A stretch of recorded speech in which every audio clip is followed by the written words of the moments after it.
to thank all of you for joining us today, particularly our panelists, and thank all of you for finding the link. We made a switch to this new webinar platform to make things a little bit easier. We're still navigating some of the ups and downs of the new virtual world like this.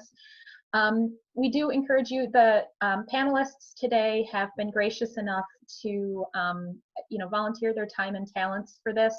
So we would greatly appreciate any donations. We'll be posting links in the chat for you to donate. You can do it right through our website. But anything that you're doing supports the museum, so we greatly appreciate that. I will be turning things over to Lee and then hiding myself and letting her moderate everything. So to introduce Lee, Lee is a former graphic designer. She discovered quilting and sewing when she left her job to stay at home with her oldest daughter. But she sees quilting as a natural extension of her design work and loves modernizing traditional quilt designs.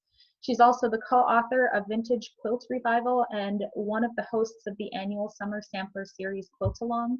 I'd also like to personally thank all four of the panelists. Like I said, they're really wonderful and being very generous with their time and talents. So with that, I'll turn things over to Lee.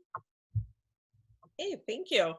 I also want to thank all three of you guys for joining me today, joining us. We have with us as the panel, first of all, we have Jacquie Gering. Jacquie's specialty are bold graphic quilts with an artistic and personal point of view. She's a well-known advocate for modern quilting as a longtime member of the board of the National Modern Quilt Guild and a co-founder of the Kansas City Modern Quilt Guild. And she's taught all over the country, and she has 3 quilt books that she has authored, the most recent of which is Walk 2.0.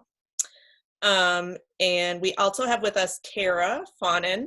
Hi, Tara. She is a professional freelance textile designer and quilter living and working in Oakland, California. She's designed textiles for Michael Miller and Pottery Barn Kids, and her quilts are bold and geometric, but draw inspiration from antique quilts of the past, which is near and dear to my heart, of course. And she's well known for her amazing color palettes. So that's Tara. And then finally, we have Katie Blakesley, who lives in Salt Lake City with her husband and 3 kids. She is also a co-author of Vintage Quilt Revival with me, and also one of the hosts of the annual Summer Sampler Quilt Along. So she's my good friend and frequent collaborator, as you can tell. And she also specializes in quilts that are modern with a traditional twist. So that's your panel today, and I have some questions that can start us out here. So I would love to hear from all of you guys about what initially drew you to modern quilting and kind of your modern quilting origin story, as it were. I don't know who wants to start. I'll go for it. Go, Tara. This one I actually have an answer to. Some of the other questions I was like, I don't know, I'm just gonna wing it. But so I've been quilting for about 10 years and actually was really discouraged with the world of quilting. I wasn't fitting in. So that was around 2009 or 10. And then the Modern Quilt Guild started, and I was forced to go to a meeting because of my work at Michael Miller. And everybody said, we need to go check out what this Modern Guild is doing. And I was not into groups.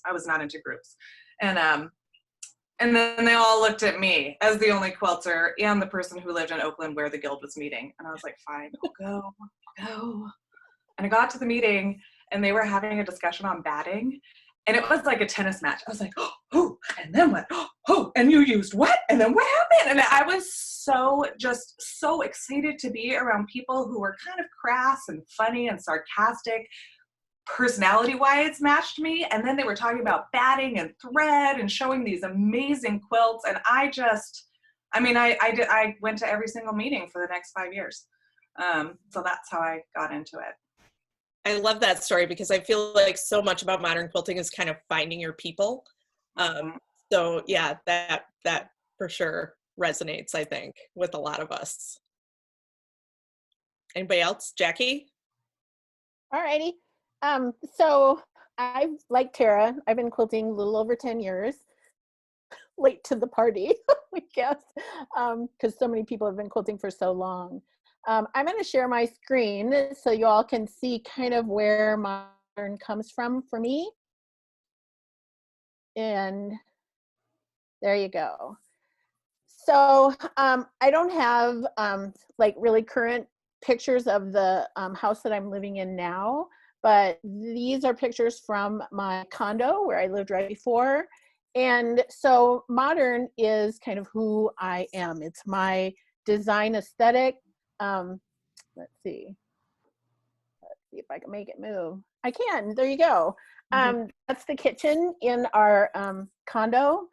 And I think you can see characteristics of my quilt in my kitchen. I like simplicity. People ask me all the time, do you actually own things? Yes, I do, but I only like to put them out like one at a time kind of thing. That's my living room. I like bold color, I like graphic things, and I like simplicity. And so all of the things that I kind of was, I found in the modern quilting movement. And it was actually the G's Bend quilt that brought me into quilting at all, because I sewed as a kid and I hated it and I was really bad at it. And so I wasn't into quilting, and, you know, my family is Mennonite, and, you know, the women sewed and did amazing things, but quilts for me were just blankets and, you know, things you used on your bed. And I saw the G's Bend quilt and they just kind of sparked something. And, you know, I found them to be really artistic, and that started me quilting. And so finding the modern quilting movement was, just like Lee said, finding my people. Yeah. So my story is a little bit different, and I thought since this is a quilt museum and since I currently work as a historian, I would share this part. So I have a really extensive family history in quilting. This is actually my 3 times great grandma, and her name was Harriet Gollier Rowberry. And my grandma last year invited me to a local lecture where one of her quilts was shown. Oh, that's not gonna let me. So this is a quilt she made in 1874 with her sister, Marianne, for a family member's wedding. And I have one more. And so that's my paternal great-great-grandma. This is my maternal great-great-grandma, Diantha. And this is a quilt she had made. My grandma always had an antique room growing up, and so this is a picture of that room. And when I was in college, my grandma would invite me to old-fashioned quilting bees at her sister's house. So we'd go to Great Aunt Ruth's house, and everyone would hand quilt. It was really cool. Of course, I thought quilting was lame, and so when my mom tried to teach me to sew, I was like, yeah, no. So I kind of feel like I missed out a little bit on all of this history. My grandma always made us quilts growing up. My favorite, I remember, had prairie points as the kind of instead of binding that went all the way around the quilts. I kind of joke, after I got married, my mother-in-law just bought me fabric long enough. And then one day I was like, oh, I really like this. I made my first quilt in 2000 and it was terrible, and I donated it. It was really bad. But I learned a lot. And so I made my first quilt in 2000. In 2007, my mother-in-law came out to watch my oldest while I went on a work trip, and she did a quilting class for 5 of my friends. And she said, it was a 2-part. So part of it was before my trip, part of it was after. And she said, if you finish piecing this, I will take it home and quilt it and mail it back to you. Well, for me, quilting was the most intimidating. So I was like, yes, definitely. And almost 15 years later, all of us still quilt, which I think is kind of fun. For me though, so in 2010, right after the LA Modern Quilt Guild, I found somebody in the DC area, Natalie Harden, and we started, February 2010, we started the DC Modern Quilt Guild. And like Tara said, I don't think I missed a meeting for 4 or 5 years. I really felt like I found my people, but I wanted to share this. Oh, that's my cute grandma, the one who would do quilting bees. That was on her birthday last week. Oh. In 2011, I went to New York City. The American Folk Art Museum had a Year of the Quilt exhibit. And I went to visit a friend, and I went to the exhibit, and I was blown away. And I just thought, there are so many people doing really interesting things. Was the spring of 2011. And, in modern quilting, there were so many people doing interesting things. And I just thought, I don't think anybody has looked at the history. Of course people had, but and I just thought there are so many amazing quilts and amazing things right now that looking to the past. And so that's kind of the moment where it gelled for me. I studied women's history and material culture for my master's degree, and it just kind of all gelled. So that's my story. And I've made, lots of quilts. For me, I did not grow up sewing. My mom sewed when I was growing up, but she made like our Halloween costumes and curtains for our house and stuff. And every once in a while she would be like, hey, do you want me to show you how to do this? And I would be like, no, not interested, totally uncool. But then when I got probably around 2000, 2001, I was living in Chicago, working as a graphic designer, and there was this little knitting store around the corner from my house. And it was so, like, they had the most gorgeous projects in the window. And all of a sudden, like, I started thinking about the handmade. And I always tell people in my trunk show lectures that knitting was kind of my gateway drug into the crafting world. So I started knitting, and then shortly after that, I saw a piece on Martha Stewart Living about Denise Schmidt's quilts, and I was blown away. I just thought to myself, this is not what I thought quilting was. This is so different from anything I, associated with quilting. I really need to learn more about this. And it's funny because as a graphic designer, I looked at Denise's quilts and thought, that's graphic design in the form of fabric. And she also has a graphic design degree or a graphic design background, obviously. So I think that really spoke to me. And eventually, it took a few years, but eventually I was in a time and a place where I could start making quilts and start exploring the world of fabric and sewing. So in here, I'll share my screen with my first quilt that I ever made. Hang on, let me see if I can pull this up. All right.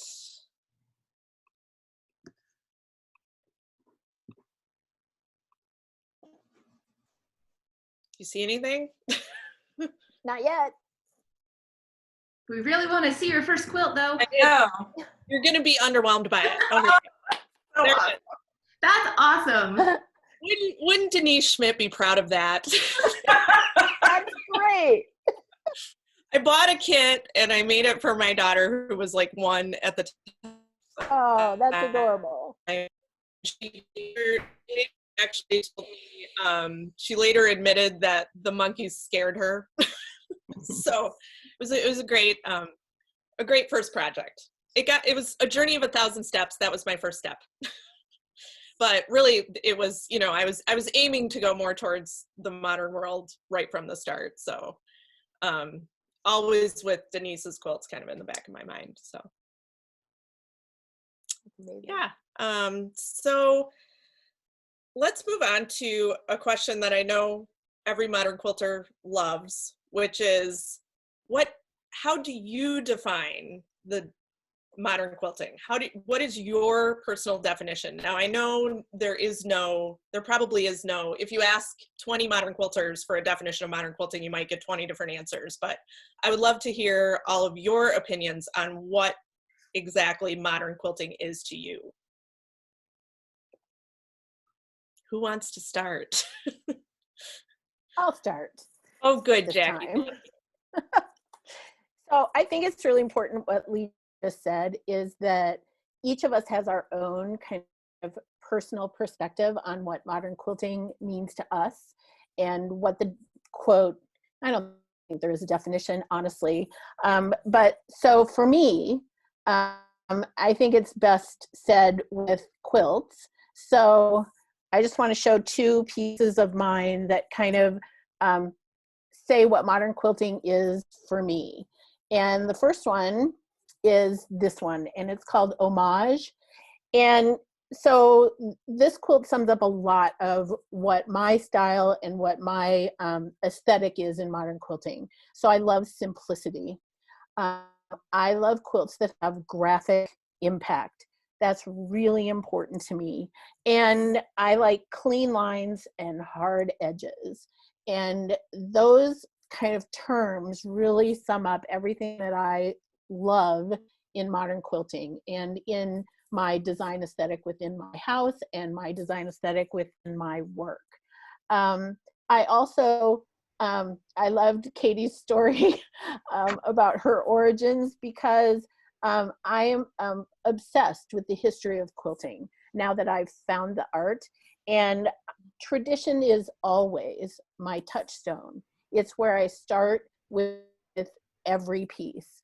The second one is a newer piece. This is the quilt that's on my bed right now. It's called Shape Study. And I love this quilt because it's actually a log cabin quilt, which I don't think most people would recognize it as a log cabin, but it uses log cabin construction. I love the traditional simple shapes that are in this quilt, and I love the graphic impact of it. I love the secondary designs that happen with the color choices here. And this quilt has borders, which I think is, you know, there's too many like rules about all kinds of quilting. And I like to use whatever elements that are available to me that work for that design. So that's kind of modern quilting for me in a nutshell, I guess. That's a great answer. I feel like modern quilting often kind of looks at the rules and then bends them or breaks them, the rules, you know. So yeah, I think that's good. Rules. The rules. Who else? Who wants to go next? I'll go. I just got a picture together of the two of my most recent quilts, but I kind of don't. I don't really define modern quilting because I don't think I'm a modern quilter. Other people tell me I am, and that's fine. People tell me I'm a contemporary quilter, an art quilter, and that's fine. Because I find that the more I try to define it when it was kind of evolving, the more I would think about shoulds. And my work really doesn't fit into the definition of modern quilting. Like it's not simplistic. It belongs on the wall. Some of my quilts you absolutely can't wash. They're purely decorative. And they're based on traditional quilts. So I have this when, so for me, when I was thinking about this question, I was like, the more I try to define modern quilting, the more I feel like it puts me in a box that I don't like to be in, because I like to just play. And I just remember like back in 2012, I felt like I should put more white in my quilts, right? Because the white was so popular. And then I realized that's just not me. And so every time I think about modern quilting, for me, when I try to put a definition on it, it really limits my creativity and my desire to just do whatever I want to do. So I let other people define it, and that's just not, it's not something that I do. So these are two of my latest quilts. I mean, and you can see they're totally traditional quilts, right? And the only thing to me that brings them out of tradition and into modern times is that use of color and how I like to create a little chaos, right? Like a more traditional quilter might keep things a little less chaotic and awkward and weird. And so for me, that's kind of the only thing that really, to me, makes my quilts modern is the use of color.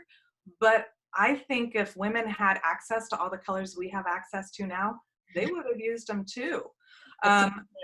So I don't really know what makes my quilts modern. And if somebody else, you know, out in the world wants to talk about my quilts are modern or not, that's great, have at it. But to me, it just, I can't do that one. But I love hearing other people talking about it. It is definitely something that I love to hear about. I could listen to people talk about it for hours because I think it's so fascinating. Yeah, answer is really interesting to me, because I think this is why so many people have trouble answering that. So many modern quilters, or people that are thought of as modern, have trouble answering this question, because it's indefinable. You know, I'm not sure I always think of myself as a modern quilter either, but I think, you know, a lot of people do consider me that. So yeah, it's interesting that that we both kind of have that sense. Like, I don't know. And it's, yeah, I mean, I always, like, when people ask me this in my lectures and trunk shows, I always am reminded of the judicial definition of obscenity. I don't know what it is, but I know it when I see it, you know, and I think that applies to modern quilting often. I think the definition is a lot more expansive sometimes than we think it is. And I also think that most people lean into a certain part of that definition, whether it is, you know, the kind of the more improvisational piecing, or whether it is, you know, the graphic nature of it. And honestly, the part that I lean into is the functional part. I remember receiving quilts that were, these are not to be touched quilts. And I have some of those, you know, I have some quilts from my book, or other quilts that aren't to be washed, aren't to be used. That's not something I lean into. I definitely am more part of the utilitarian part of the modern movement. And I, you know, when I make a baby quilt, I say, this should get grass stained.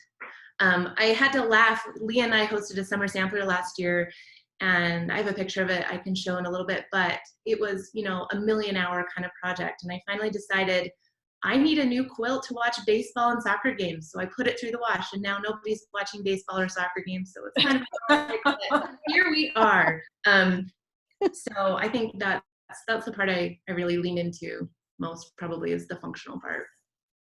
I agree. I think another aspect of it, for me at least, is I think a lot of people think of quilting in terms of block design, and they don't think of the overall composition of the quilt. So to me, part of modern is not thinking in terms of here's a block design and now I'm just going to repeat that. Not that you can't repeat a block and have it be modern, but I think you need to think through that decision and decide what is the most powerful design decision for this quilt. Is it repeating the blocks, or could it be something different? I think modern quilting thinks more in terms of the whole quilt versus here's a block, repeat it. So that's part of it for me, I think. All right, so let's talk about inspiration. Where do you draw your inspiration from? And what keeps you creating and keeps you coming up with fresh ideas? I know that's a challenge for every art form, and particularly, I'm sure, for quilts. So I'll start with that one. I have a gridded notebook. I even have it right here in case I forgot what I wanted to say.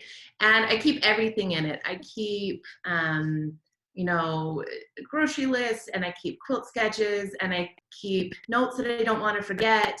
And I think that kind of incorporating my quilt sketches into my everyday life, I don't make most of the things that I sketch because who has the time, but I really like having a central place. I get a lot of inspiration from being outside. I spend a lot of time outside. I live really close to the mountains, and I take lots and lots and lots of pictures. I was going to see if I could, I don't even know if I put this one up here. Hold on just a second, let me see. Oh, I didn't, of course. Let me see if it's on my screen, but I have a folder on my phone that has inspiration. I was lucky enough, no, I didn't take the picture. Anyways, I was lucky enough to visit Portugal before kind of everything, you know, in the very beginning of February, and took pictures of the tile, 10 million pictures of tile, because when you go to Portugal, that's what you do apparently. But, you know, the tile and the colors, and my palettes are often inspired by nature. So that's and it for me, I know it's not for everybody, but for me, I go on lots of long walks. I don't listen to anything. I just look. And then I come back a lot more kind of refreshed, and it's almost like a palate cleanser. I can kind of, okay, now my brain has time to think. Who else would like to What answer? was the question, Lee? Sorry, I apologize if my internet is breaking up. No, I've just forgotten the question already. Oh, it's where do you draw your inspiration from for your designs? Jackie, you want to go ahead? Sure, I'll go ahead. So I know it's really trite to say that inspiration is everywhere, but it really is. And one of the things that has really helped me as I've kind of developed as an artist is noticing. And for me, it's like the difference between driving through your neighborhood in your car and walking through your neighborhood slowly. You know, when you're in your car, you just kind of zip by and things just pass you by that are amazing. And if you slow down and walk through your neighborhood, you know, you see things that you just literally don't notice when you're zooming by so fast. And so I've really tried to teach myself to notice and observe. And like Katie, I keep a notebook, a sketch book too. And sometimes that sketchbook is just writing down a word, an idea, a concept, or it can be a pencil sketch. I will say that I don't, quote, draw, but I definitely sketch. I'm going to share a couple of quilt pictures just so you can kind of see where inspiration starts. This is my, whoops, am I in the wrong order here? Maybe I am. Oops, sorry guys. Let me find that quilt. Anyway, so I'll start here. So this is the Chomp quilt. It was actually inspired by the, you know, those machines that eat asphalt, right? The road grader. Yeah. And I saw the front of that eating up a highway. And I was in the middle of a study about space and shape in quilts and activating both positive and negative space. And so it started with that silly road grader and combined with a concept. And I was also studying Notan at the time, which is the Japanese principle of light, dark design, which also fits into the idea of positive and negative space. And that's how this quilt evolved. That same study about space resulted in this quilt. And the inspiration here is a rose bush. And so the title of this quilt is Rose and Thorn. And so it kind of is this abstract interior of a rose bush, and then the quilting creates the actual kind of bushiness and flowers around the quilt. So just noticing the kind of interior structure of rose bush, and then taking that concept into exploring how positive and negative space can create that. And the last one, this is really silly. This is my Sitges quilt, which was inspired by travel. I was in Sitges, Spain with my husband teaching there, and the Mediterranean Sea was just, it was a color that I had never seen before, and we would walk by the ocean every night. And so I was trying to kind of recreate the feeling and color of those waves. And then I showed the quilt to my mother, and she said, "What a pretty flower." And I thought, okay, so that's a failed concept. So I just embraced the flower and quilted it that way and made something, tried the concept again in a second quilt. So it's, for me, really, it's a combination of observation and concept, and then playing with that concept and seeing what happens. What's interesting to me about that quilt you just showed, Jackie, is, yeah, maybe the inspiration didn't translate exactly the way you wanted it to, but it's still such a gorgeous quilt. So does it matter? You know, like, what does it matter how you? My mother loves it, you know, and so whether it's in my mind a failure, which it is in my mind conceptually a failure.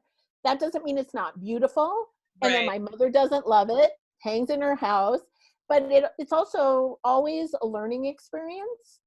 You know, so I learned from that and then took it, and then that inspired a fresh idea for a new piece. Right. Yeah. It's interesting. Really interesting.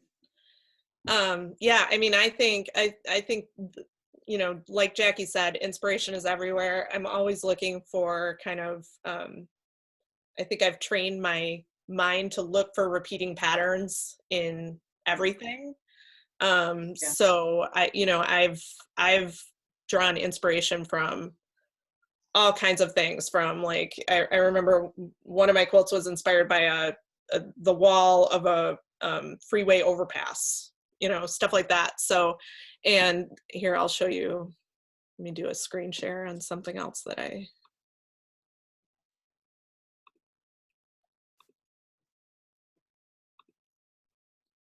all right, we'll get rid of Sack Monkey here. So yeah, so this is my Moroccan lanterns quilt. I don't know if you can see that. Do you guys see that?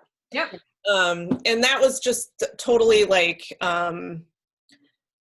you know, a Turkish rug, basically, I took and kind of interpreted it into a quilting design. So my design comes from really a lot of times graphic, repeating patterns that are created in other formats, I think, like the freeway overpass or this rug.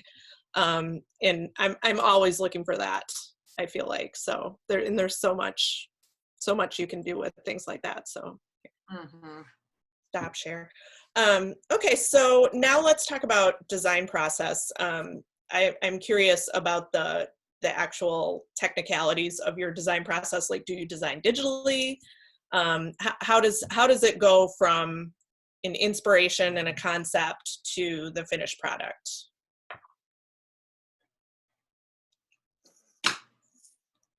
Anybody? Okay, so go Yeah. ahead, Tara. Oh, it's the question was inspiration to the finished product, the process. Yeah, like what's your process? Yeah. Oh, like literally, like what's the process, or mentally what's the process? Because they're two different things, right? Well, really both. You know, I feel like I get this question all the time in my trunk shows. People want to know, like how, I think people really want to know, like, how do I sit down and do this? Yeah, I mean, for me, the most important thing is just trying and failing, right? I'll just start making blocks or try out an idea, and usually I don't like just go right into it. If I'm trying out something new, you have to like experiment and play. And honestly, most of that goes into the trash can. I don't even save it half the time. Me too. I know. Yes. We're out. We're outing ourselves. I don't save it. I throw it away. And especially if it's ugly, I definitely don't save that. Yeah.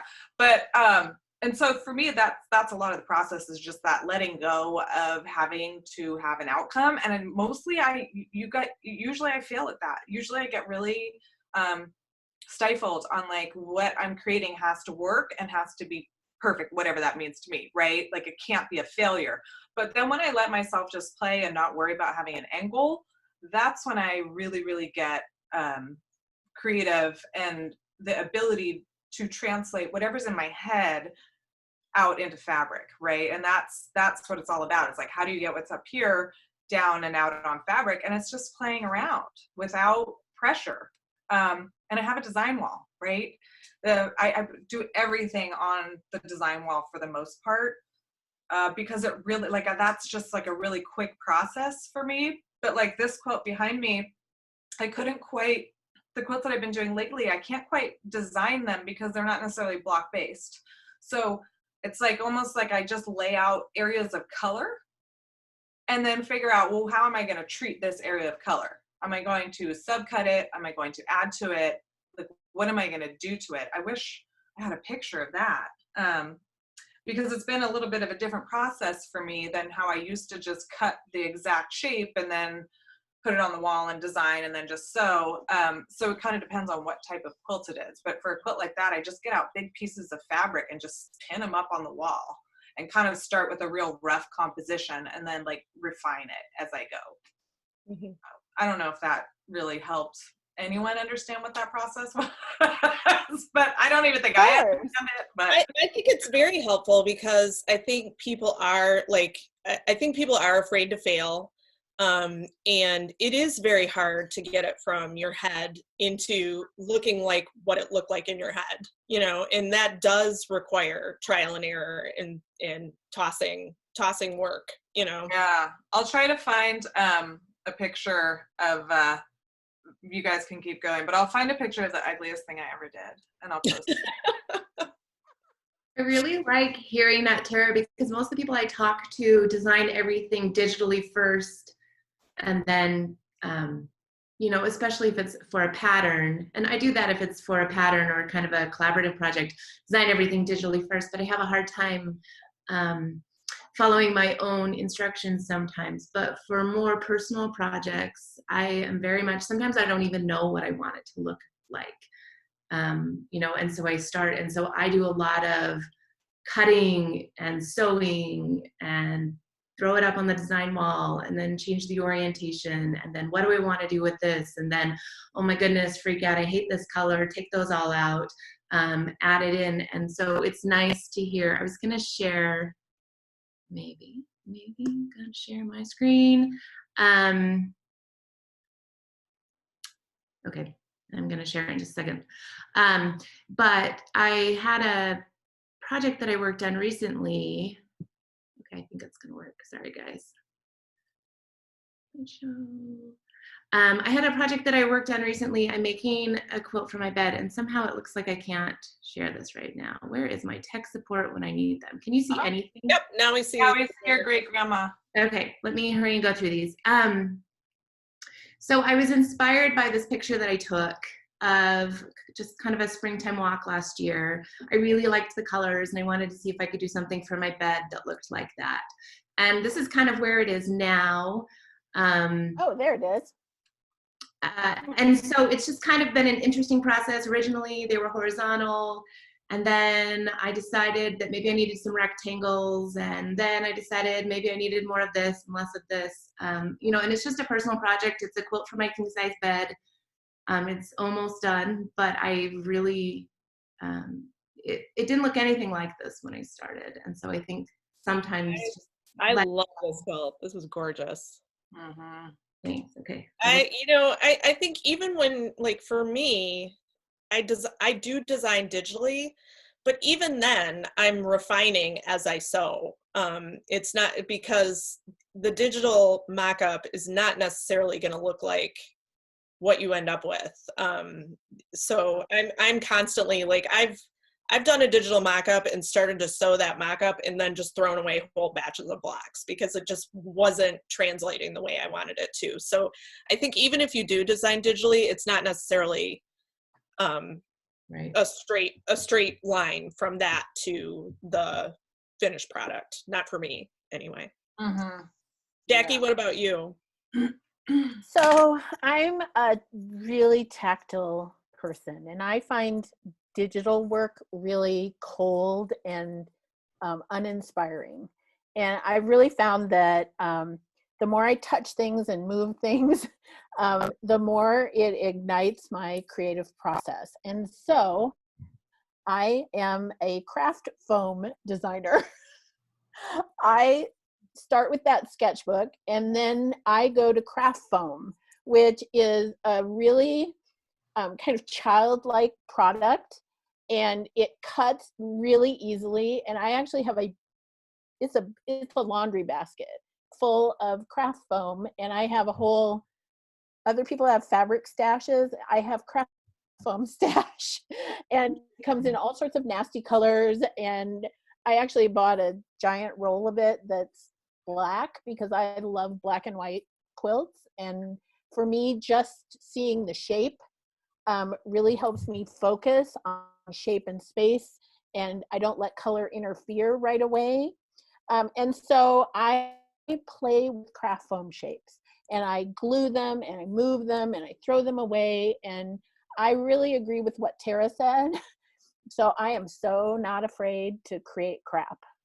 I create a lot of crap, but I come into the studio every day and I do the work, you know, and sometimes I have no idea what that work is going to be. And sometimes it's just taking strips of fabric and starting to sew it together.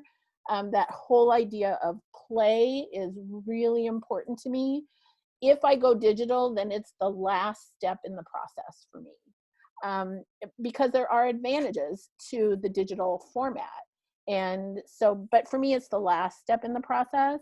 So the quilt that I just finished a while ago, I guess, I've lost track of time in the quarantine, is this one.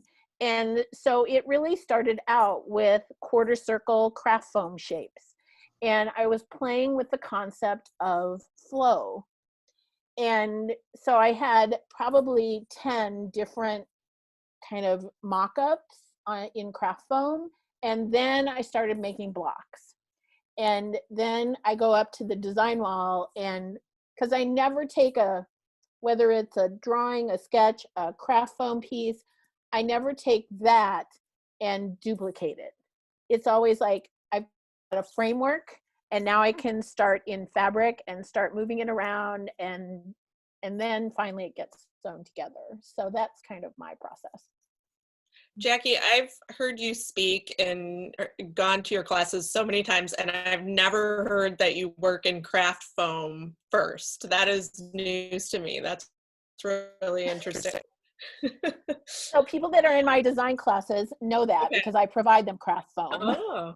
And I mean, and paper works too. I just find craft foam feels so much better in your hand. Sure. And it's easier to manipulate than a piece of like construction paper. But we've used construction paper. My space class, I've nicknamed it Cut and Paste with Jacquie Gering. I find it really fun. So I think people, it's fun to give it a try if you've never done it before. Yeah. Yeah, it sounds fun. It's I have that ugly thing that I was going to share with you guys.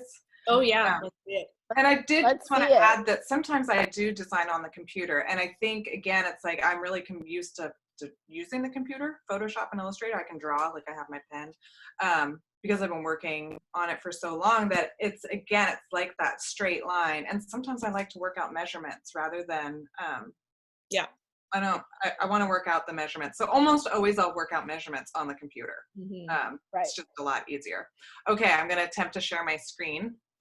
So I bought these beautiful, I think it's here. I bought these beautiful fabrics, and I couldn't figure out what to do with them, but they were like sunsetty and kind of desert colors. Can you guys see that? Yeah. Okay. Yeah.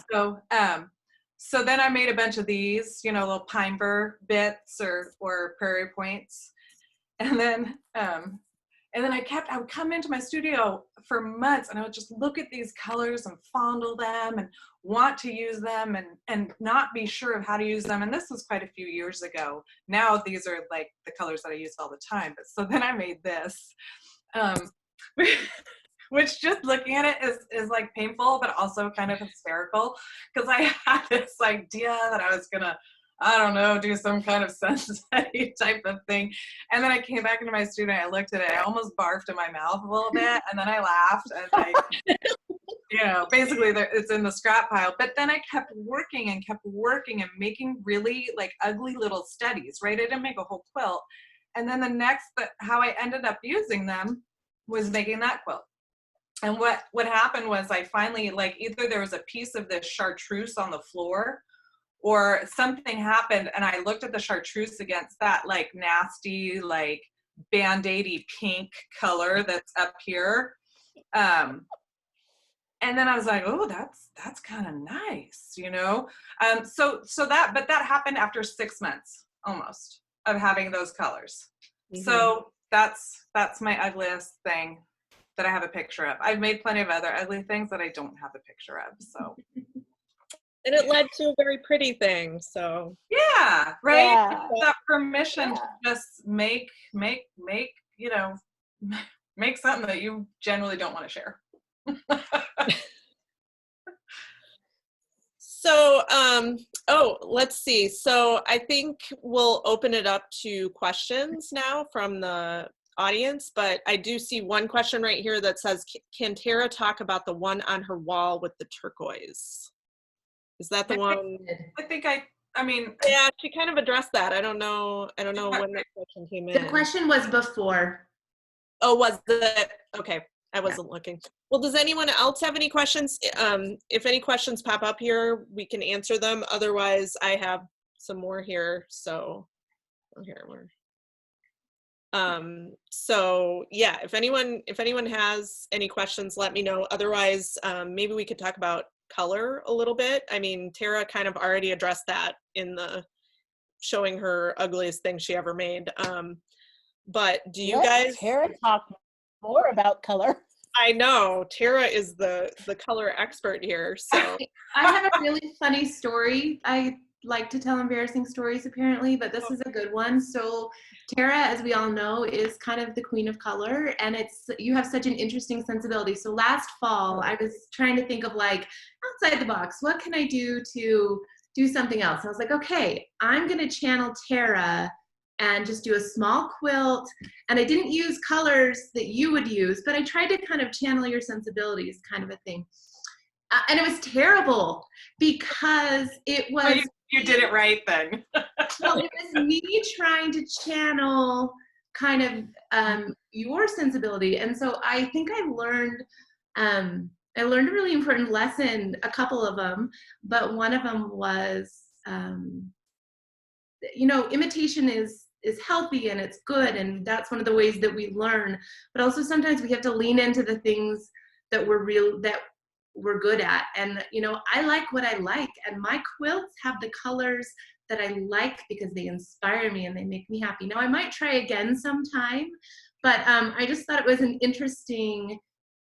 just an interesting experiment, and it was a good lesson to me to give lots of really admire what other quilters do, but also kind of lean into what I do.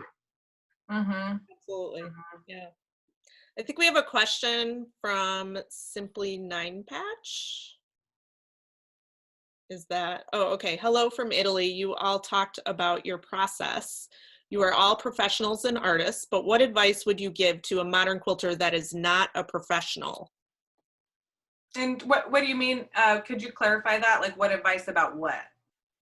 Like, are we about becoming a professional, or about continuing to make quilts, or it's really maybe we can come back to that, and she can kind of send another message clarifying that. Here's another question that says, is there another quilter that has really inspired you at the beginning? Yeah. Anybody? I learned how to quilt back before the internet, back in early 2000s, and I learned from Quilters newsletter magazines. So I was really inspired by all of those early pioneers of our modern quilting. Like, when I say modern, I guess that's the wrong word, but from the 1970s on, when quilting became popular again and people started doing it, I was really inspired by a lot of those earlier people. But my favorite quilter is Rosie Lee Tompkins, and she was here in the Bay Area, an African American quilter. She's passed on now, but her quilts are just mind-blowing. Rosie Lee Tompkins, look her up. She'll blow your mind. And I've had the opportunity to see some of her work, and yeah. Look her up for yourself. Anybody else? Well, for me, so many. I mean, we could be here all day, but probably my top three is my friend Wanda.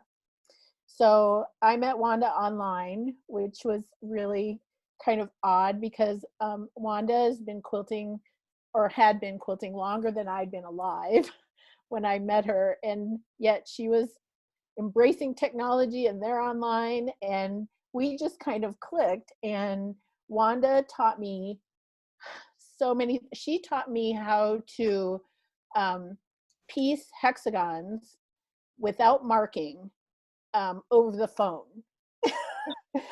She was that good and such an inspirational woman. We would talk on the phone often, and Wanda would always say, "You're so stupid." And then she would teach me something new. So Wanda was so inspirational for me. Quilters that you may know, Yoshiko Jinsenzi is probably my number one inspiration. She is both the master of minimalism and the master of tradition. And we have many connections kind of through our quilting journey. And so she's inspired a lot of my work. And then a quilter you may not know is Jean Ray Laurie. So look up Jean's work, and way before the modern quilting movement, Jean just had this amazing modern graphic sensibility, and I absolutely love her work. She passed away before I had a chance to pick her brain, but I sure would love to do that. You know, I had a few, for me it was Denise Schmidt, kind of with that Martha Stewart thing. I was like, that's what I want to do. You know, and it's one of those probably right place, right time for her. She's incredibly talented, and then also, you know, was able to speak to a wider audience. I had two friends in DC, Cindy and Pam, who really took me under their wing, and they would say, you know, everyone online is saying to do this, but like,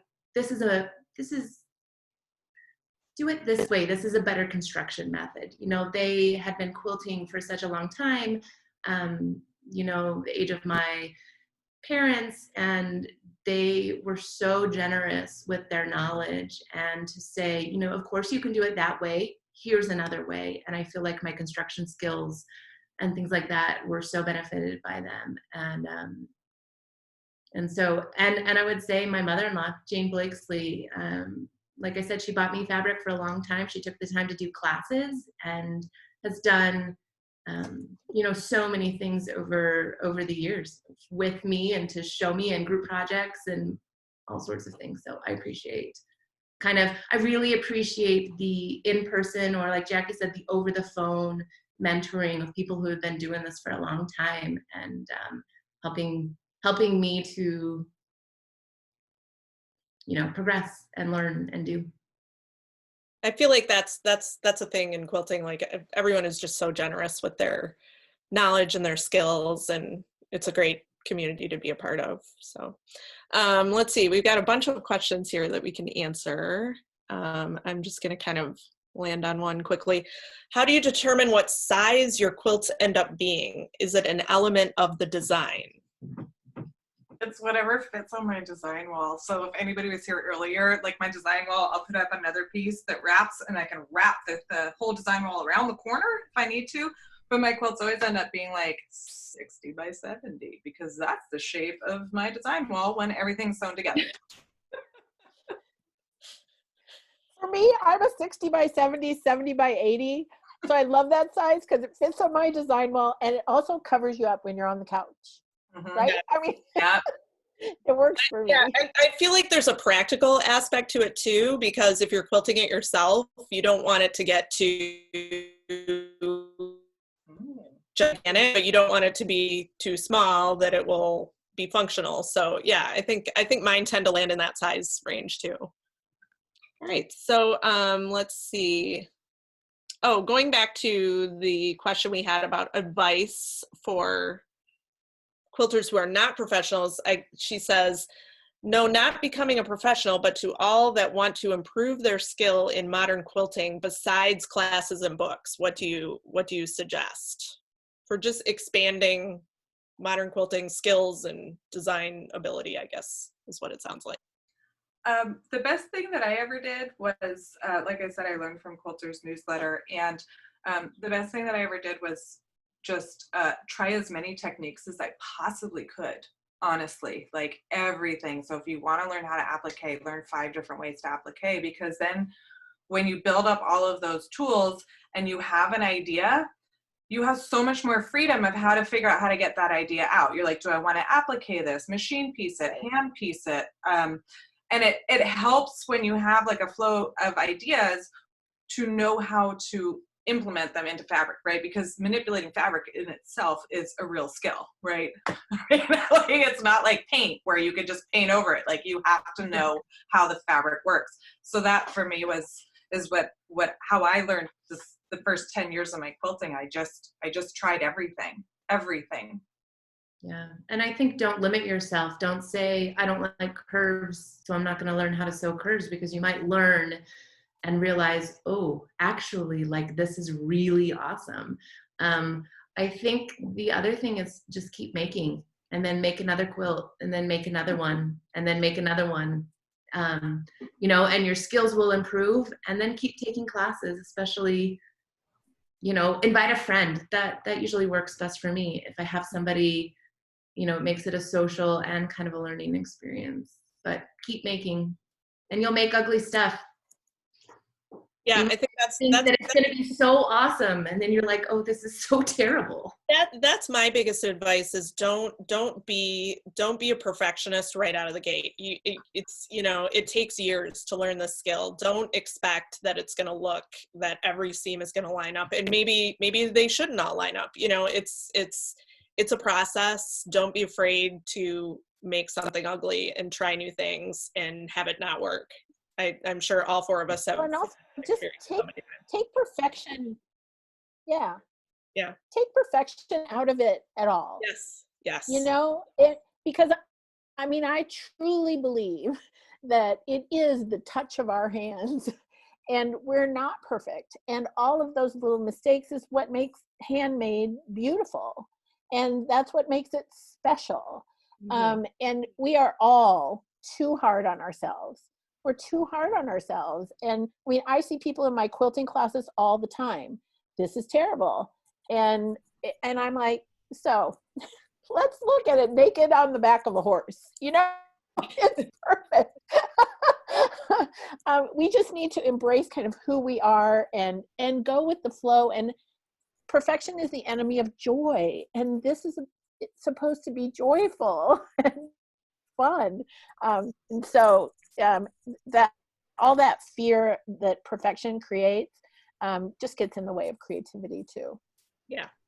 And also it's like to add to that, like that perfection, it's also that like judgment, right? Like, did I make something pretty? Did I make something that I liked? And just from noticing my own path over the years, when I make a quilt that I'm not wild about, that I don't like, I don't go back. Like, what were you saying that, Lee, or was that you, Katie? Don't go back. Like, don't go back. Just be done with the quilt and move on and finish it. Because what I find is like the next quilt that I make is always the one that I'm like, this is my new favorite, you know. But there's something about that process of like just going forward. Like, who cares about that quilt? You got another quilt in your future. And it's fun to see the journey. It's fun to see something you made however many years ago and see where you've come since then. So yeah. Like my sock monkey quilt. That's awesome. All right. I don't know, Melissa, do we have time for more, or what do you think? I'd say you could probably do, I mean, it is about 1 o'clock, so it's really up to you guys if you want to do 1 or 2 more questions, or if you want to wrap things up now. I'll leave it up to the 4 of you. Let's see if we have one more. Here's an interesting one. Do you think we will eventually get away from the categories and labels of modern quilter and traditional quilter and just refer to everyone as quilters? No, Tara's shaking her head. I don't think we will, and I don't think that we need to. I think categories and definitions are great, but I think we just need to make sure that everything stays fluid, that we can just keep redefining it. But without categorizing it, and a master, you know, like a piece of art is the same thing as a paint by number, right? Like, how do you call somebody a master painter versus a hobby? I don't know if I'm saying that right, but like without like categorizing things or defining them, how do we know what they are? But we just can't let them stagnate there. I don't know. And we can't box ourselves into one. Don't put yourself in a box. Yeah. Exactly. Yeah, let that box evolve. You can make a quilt in under any label that you want. So. Right. And like, I love learning about Renaissance art, and it's a category, right? And so I learn the characteristics, but there are painters that, you know, moved in and out. And so I think categories are great. And yeah, I think it's great. So I'm really curious kind of to see what continues to happen, the innovation. You know, I have a 15-year-old neighbor who I knew how to sew, and every time I saw her during this quarantine, she just looks like my 13-year-old son does, right? Like everything's canceled and all of those things. And so I talked to her, and I know her grandma's a long arm quilter, and I said, hey, do you want to make a collaboration with me? Do you want to make a baby quilt? Somebody in our neighborhood was having a baby. And I said, I know you know how to sew, like here's the blocks, here, or, you know, I just gave her a charm pack. I said, let's see what you do with it. And she pieced that whole quilt up in 24 hours.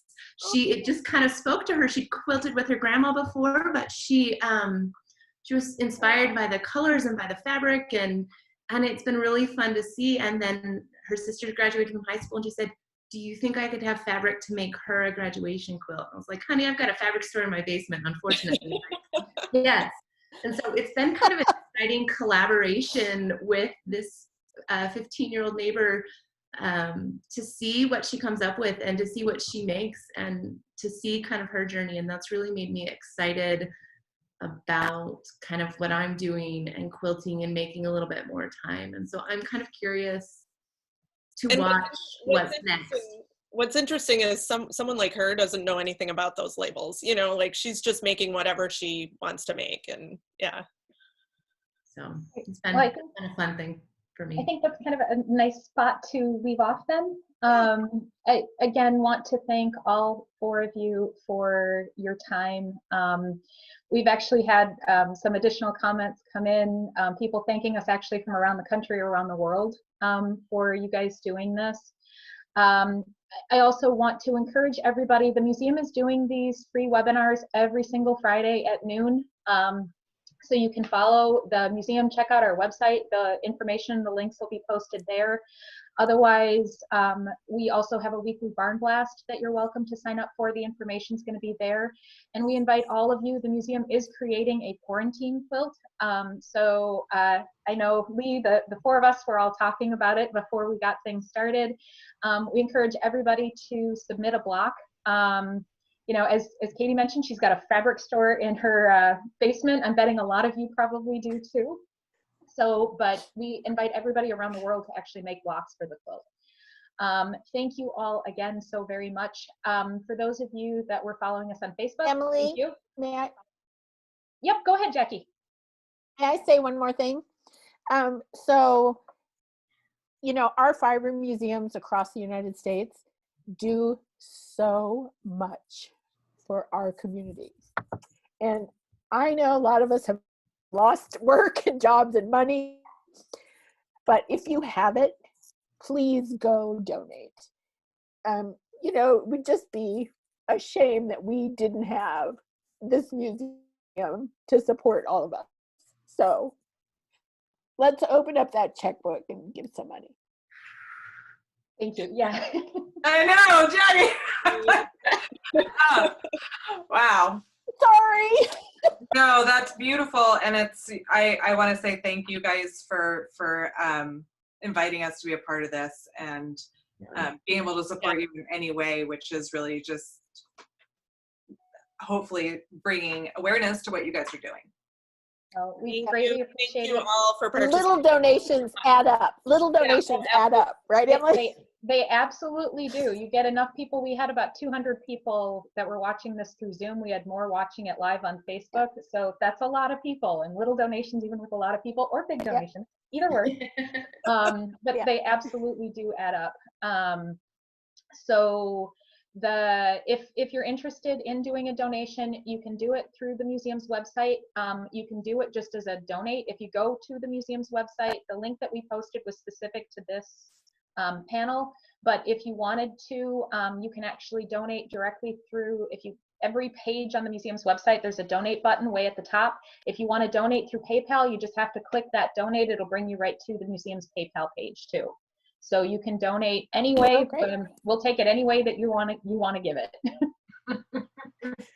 Thank you all for watching. I appreciate it. Thanks, everybody. And if anybody wants to watch it again, we will be posting this. We've recorded it. We will be posting it to the museum's YouTube page. So if there's anything you missed or anything else you wanted to grab, you can actually watch it again. So thank you all very much. Thank you. Melissa. Thank you all.